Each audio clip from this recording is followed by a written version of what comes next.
Welcome back to the Beer Sherpa. My name is Danimal, and today we are live at Square Brewing, back in the brew house with none other than Matthew. You see him back there. We are going to be taking a look at our Brite tank, and we got something special back there that we're going to share with you guys and talk a little bit about what is different about this particular batch of this fan favorite beer. There he is. There he is, the man, the myth, the legend. All right. The Beer Sherpa. We are here. Yes. And this is one of our brewers. This is Matt. Dan, Beer Sherpa. Matt and I are fellow graduates of Maryville High School. As Matt says, Maravillians. Maravillians. That's right. Yeah. That's right.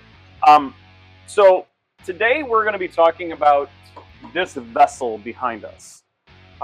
This vessel is called a Brite tank. Matt, can you tell us a little bit about the Brite tank? The Brite tank is a finishing vessel. So once the beer is done fermenting, we then transfer it into the Brite tank to further have yeast drop out or proteins drop out to make the beer have better clarity, hence the word Brite. If that is what we are doing. I think that's what they're doing. I think it might be. Yeah. So in general, when we move a beer from the fermenters to the Brite tank, how long does a beer actually stay in the Brite tank? Beer normally stays in the Brite tank for anywhere from 5 days minimum or a month. I mean, depending on, once again, the style, the type. It's normally around 5 days, though. Gotcha. And so in this lovely vessel, this Brite tank behind us, what we have Kashmir Shangra. Yes, Double we do. honey yes. IPA. Yes. And it's something I know that a lot of people have been really looking forward to. And today we're going to be tasting the Kashmir Shangra out of the Brite tank. Now, me personally, there's just something special about having a beer out of the Brite tank.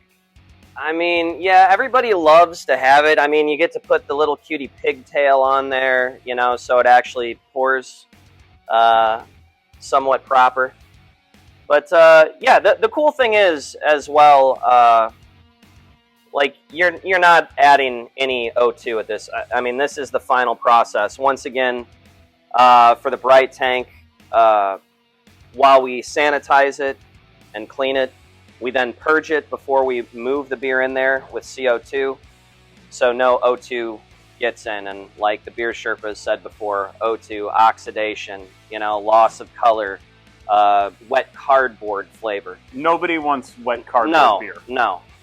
And so what we do is purge it with CO2, and then we'll move the beer in here and let it rest for a little bit, and then throw some carb on it, and then let it rest some more if may be. Awesome. Now for me, having a beer out of the Brite tank is special because for me, it's like having the beer at its most raw phase. Oh yeah. And sometimes like... Unadulterated. Unadulterated. Yes. I love that. And sometimes I'll come back and, you know, they'll pour a little bit of beer out of the Brite tank, ask me to taste it, and it'll be like uncarved. And I tell you what, there is something special about that. Because, you know, when you carb a beer, it's all about mouthfeel. Yes. And so when you take the mouthfeel away, then it has time for your palate to actually absorb all of the hard work that they do back here. And so you pick up on flavors that you don't anticipate. And when I had this beer out of the Brite last week, it was just like boom, boom, boom, boom, boom. Yep. And like you pick up on everything. And so I'm really excited because I know that this is practically ready to go for this week. Yes, we're actually canning it tomorrow. So see? Fantastic. It'll be there in a couple weeks in stores. Hopefully. Yeah.